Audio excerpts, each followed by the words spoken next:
Hello everyone. So, here we are at Lookout Landing. I have decided that today I am going to find some merchants, traveling merchants.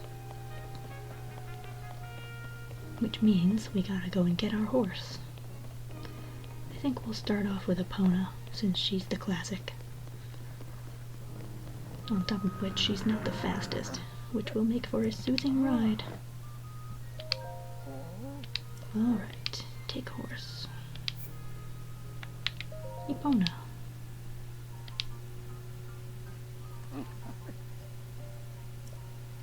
There she is.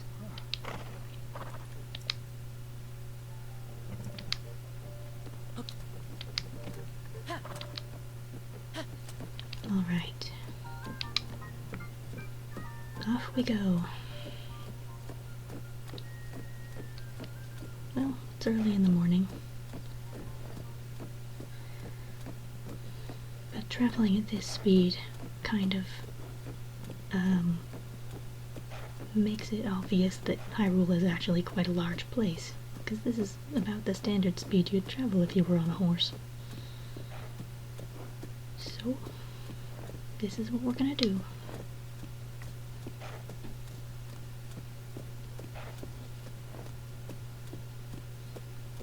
The weather is lovely so far. And there are some horses in the distance.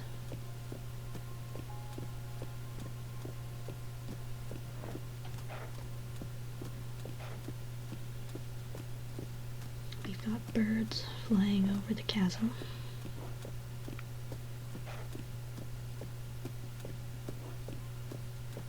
I know there are people who pronounce it chasm, but I pretend that they don't exist. Or at least that they are not saying it like that, because it's a chasm. I think I heard a news reporter the other day say the word chasm. Oh no, chasm, sorry. It was distressing.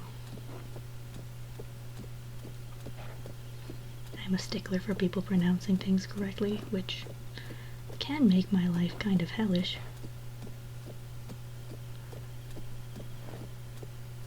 Considering English is an extremely difficult language to master.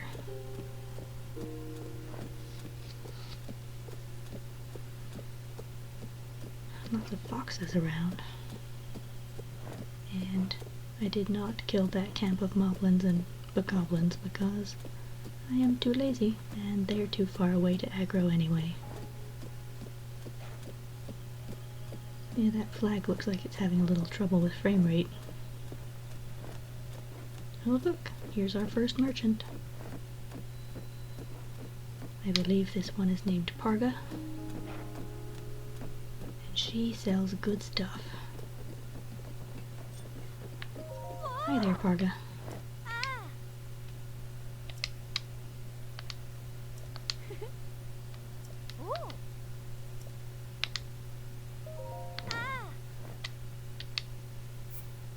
She's got milk, which I always get.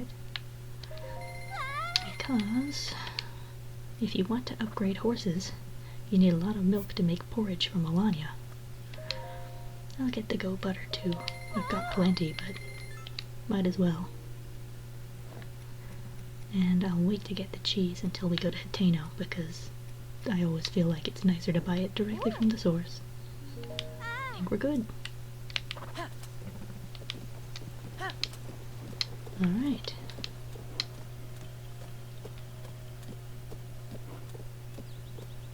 Now. Oh, I think I need to go back this way.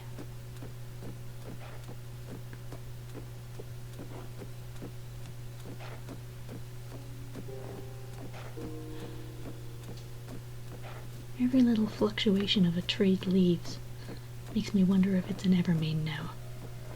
I've gotten jumpy.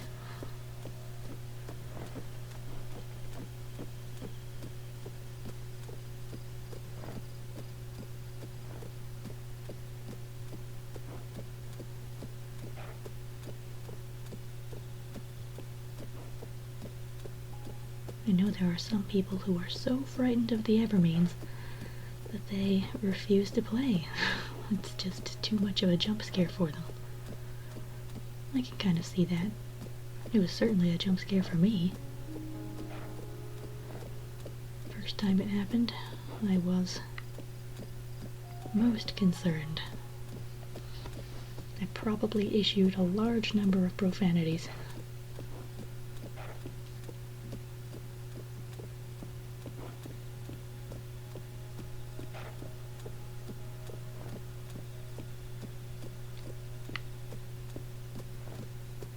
I know that when birds appear in the sky like that, like flocking birds, there's usually something of interest underneath them, but I hardly ever check them out. Probably because most of the time I've already found it, whatever it was they were highlighting. And it's gonna rain, which isn't a terrible thing because the traveling merchants, as you may know, offer slightly more inventory when it is raining, which is nice. Usually it's nothing I want to buy, but it's nice to see. It also sort of adds to the dynamism of the NPCs in this game. Makes the world feel more alive. There's a lot of that. A lot of aliveness in this game. It makes me think, you know, you better pick up all those bokoblin guts before someone else comes in and grabs them. And I don't need to worry about that because this isn't an MMO.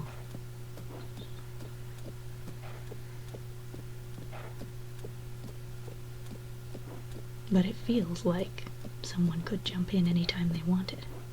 I wonder if that's what's next for Zelda. Multiplayer Zelda. Probably not. I think they're gonna stick to the formula. As non-formulaic as this was. I mean, this sticks with the Breath of the Wild formula, and departures do occur, but it's kind of revolutionary. I don't think they're ever going to be able to go back to the old format of Zelda. It's going to have to be open world every time.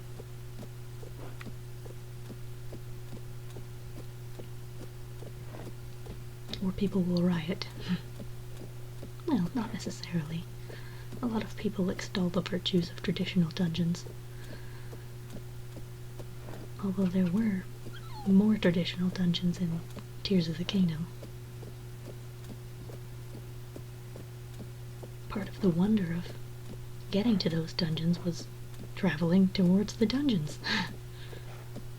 Quite remarkable. Oh dear. There's thunder in the forecast. That's not ideal.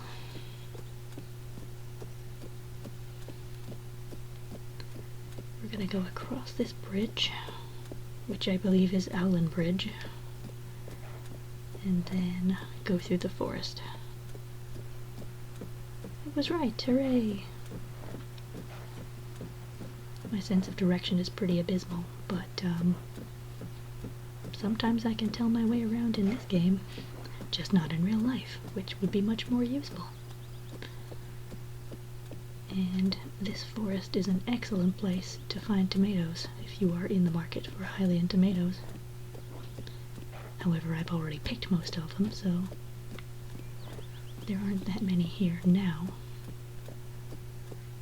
There will be soon. I plan to do a video where I show you my gathering route through the Sky Islands, because they have some valuable resources. And I still haven't quite figured out how long it takes for everything to respawn. I'm assuming... I mean, I usually wait 2 blood moons. So I'll do my Lionel killing routine after 1 blood moon. And then wait till the next blood moon and kill the Lionels again. And then wait till the 3rd blood moon? It's a pretty long time.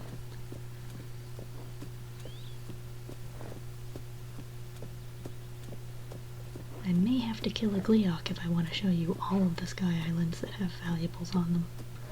Because there are a couple islands with Gleeoks. But I don't have to do that on screen. I'm trying to avoid fighting enemies on screen for these videos because they are fairly loud and noises made are sudden and obnoxious. And the whole point of these videos is to try and make you go to sleep. Also me. If it makes me go to sleep, that's great. If you hear the audio drop off in the middle of the video, that's because I have passed out from exhaustion. That is not going to happen, I can assure you.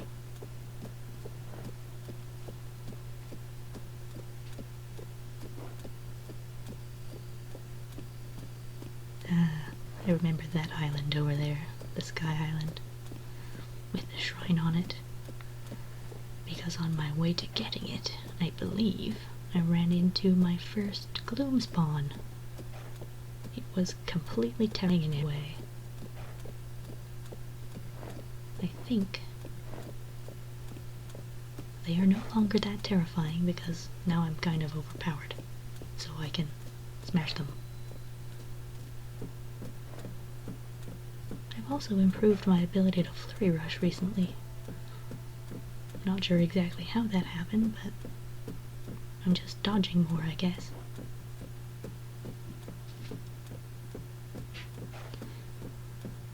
Aegis Bridge. Owlin and Aegis were characters from Skyward Sword. Kind of nice. I like the callbacks. Sunset, and it's about to be very thundery. 2 whole cycles of thunder. Well, here's hoping we don't get struck by lightning. Hey look, there's our next merchant. This one's name is Nimbus. And he, when it's raining, sells hearty salmon, which is wonderful, but it is currently not raining.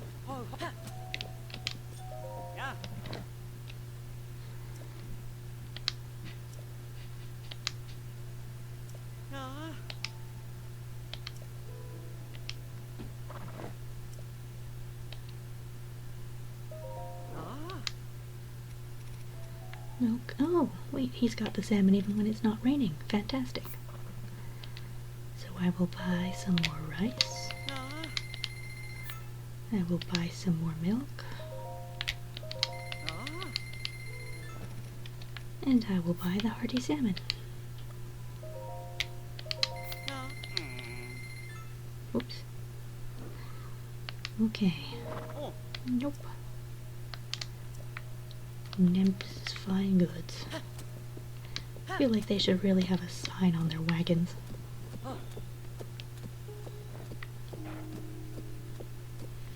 Okay, so now Nimbus travels up Sahasra Slope, which is on the way to Kakariko Village. But we did not have to go that way this time because he was down here. Now, gotta try and figure out how to get across. Horses. Hello, horses. What does my map say? Okay, so we want to keep going up here, and then across here, and then up here. So let's just steer Epona this way.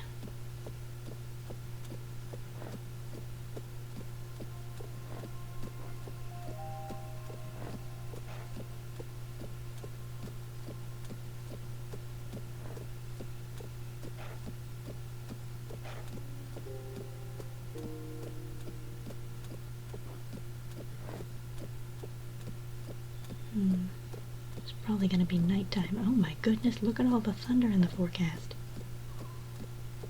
We are going to be drenched and possibly electrocuted. Because if there's one thing I've noticed in this game and in Breath of the Wild, Thunder and lightning in this game really try their best to murder you. Take that, for example. That could have been us.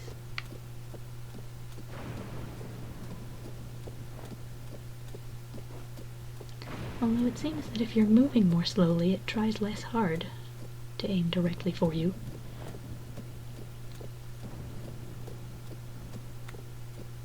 Kaboom, kaboom.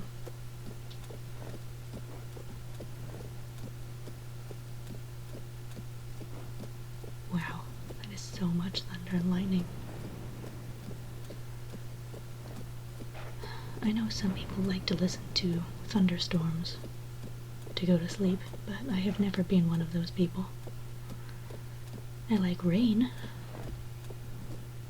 but thunderstorms tend to be a little too violent for me. If it's not lightning, it's rocks falling out of the sky. This must be a pretty dangerous land to inhabit.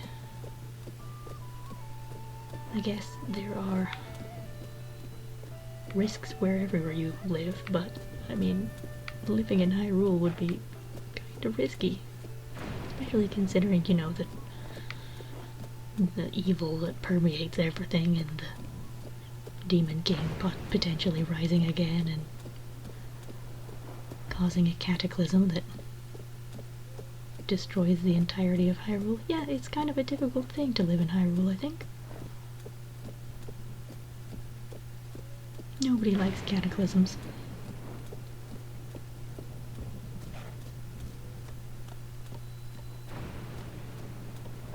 Repine Bridge.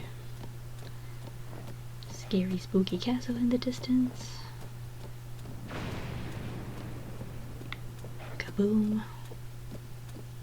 That poor tree. Why couldn't it hit Evermeans more often? That would be so nice. They would deserve it too. Evil trees. I do think Evermean is an excellent name for them, even though they're not evergreens. They are decidedly deciduous. In fact, none of the evergreens in this game are evermeans. You can get evermeans in the depths, and they don't really have much foliage. But when you're wandering into pitch darkness, it's kind of scarier when a tree pops up out of nowhere and tries to murder you. But to be fair, humans and Hylians, I would suspect, have been murdering trees since the dawn of time. So maybe it's about time they got their revenge.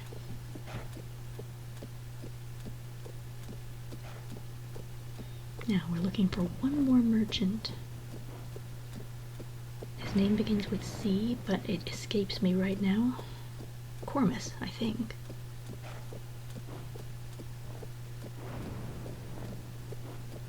Let's see if we can find him.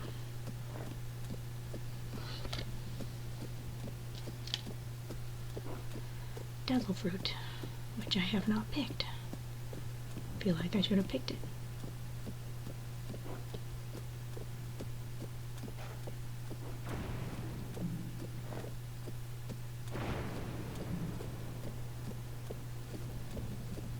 There is a lot of lightning. A lot of lightning.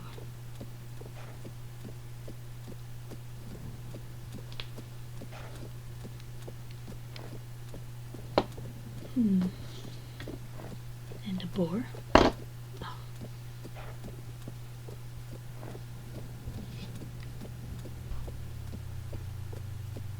Let's see. Do we see a merchant? I do not see a merchant. But maybe up this road. Jeez.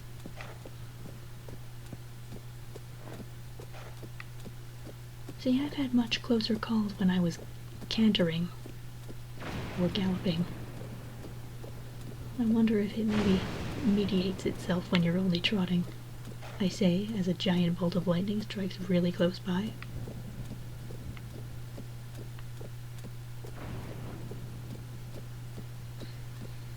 Yeah, it's trying its best.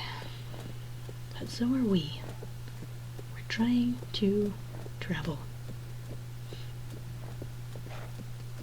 Where is Cormus?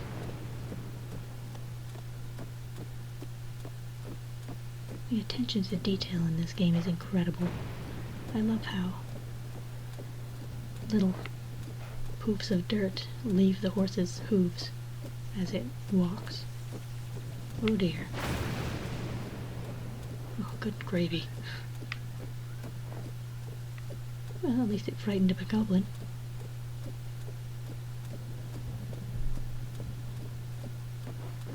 Well, I'm not seeing Cormus today, but maybe we'll run into him later. And the lightning stopped. How nice. It's 2:10 a.m. Let's head back. We'll put in at the stable, and then it'll be time to say goodnight.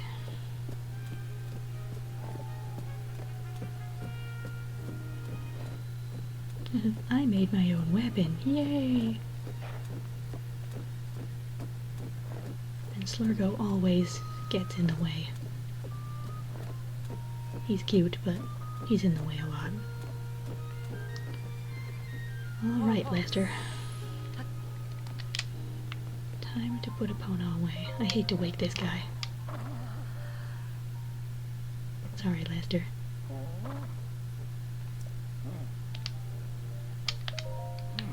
Forward Epona. Oh, yes.